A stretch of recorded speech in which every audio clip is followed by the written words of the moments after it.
आमच्या मुलींना किती पण मेकअप करून दिला तरी त्यांचे तोंड वाकडत जातात. आज सकाळपासून मी त्यांचा मेकअप करत राहिली. डबल त्यांची बैल पण सजून दिली होती, कारण बैल पळवत शाळेत मातीचे बैल करून आणायला लावले होते.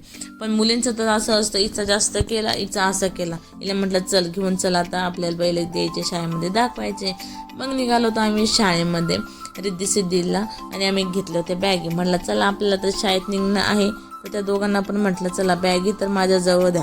आणि याला मी गप्पामध्ये कसे दिसताय तुम्ही दोघी, काय कमी आहे तुमच्या दोघीमध्ये, मी छान दिसते. आमची ही बाई रुशील होती, कारण हिचा मेकअप थोडा तिला स्वतःला खराब वाटत होती, तशी छान दिसत होती, तिला स्वतःला खराब वाटत होता.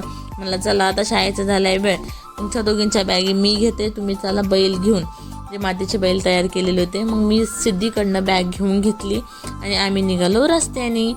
आणि हिला मी म्हटले सिद्धीला की बाबा तू मातीच्या बैल दमाने नाही का, मी ते एका डब्यामध्ये पॅक करून दिले होते. मग आले होते शाळेमध्ये सगळ्या बायकांनी त्यांच्या मुलांसाठी मातीचे बैल करून आणले होते.